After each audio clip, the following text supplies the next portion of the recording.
Cuarto, la Nueva España es un espacio para finales del siglo XVIII, la primera década del siglo XIX, es un espacio con enormes posibilidades de generar riqueza. Es más, es una de las grandes economías del Atlántico de aquella época.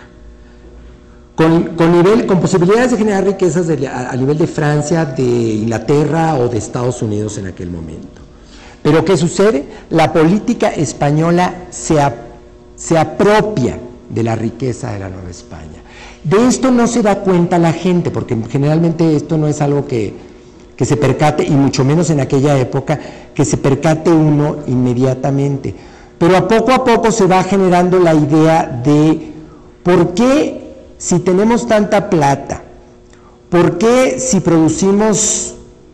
tenemos tantas tierras fértiles, y me refiero, si ustedes quieren, nada más a la zona del Bajío y a la zona de Michoacán y a los valles de Puebla y a los valles de Toluca y de Cuernavaca, y no sé qué tantos lugares hay de tierra fértil.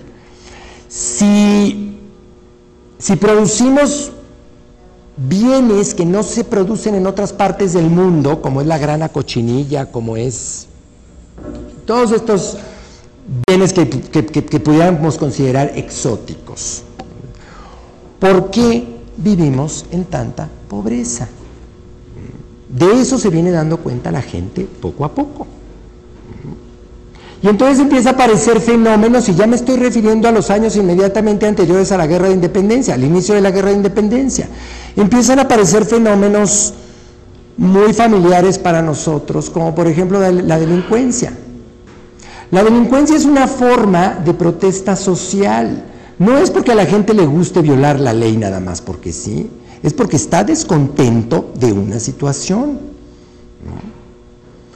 Esto ponía muy nerviosa a la autoridad y entonces empezaba a actuar en contra del propio pueblo que se supone que debe de defender, ¿verdad? Conclusión.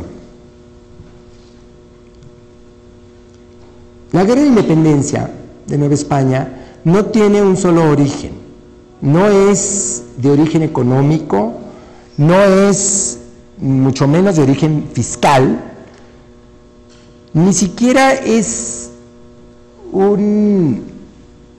un origen netamente social, o sea, que haya habido diferencias de clases, sí las había, pero que hubiera habido lucha de clases, por ejemplo, como luego las hubo en Yucatán, la guerra de castas y todo ese tipo de cosas.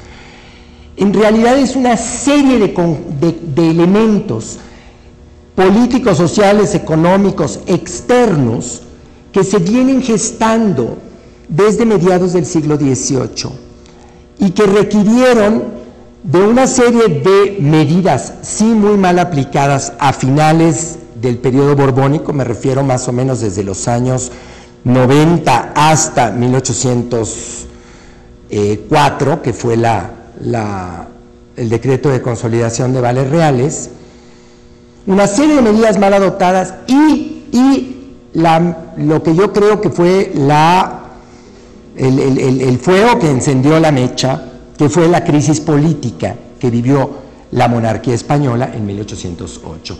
Cuando los novohispanos se enteraron que se habían quedado sin rey, se preguntaron, ¿y entonces quién nos manda? Y en el camino se percataron, primero, que podían luchar en contra de un mal gobierno. Y en el camino, años después, esto fue el movimiento de Hidalgo, podríamos llamarlo así, y en el camino, años después, se dieron cuenta que era mejor independizarse de España porque ellos solos podían con su propio gobierno. Gracias.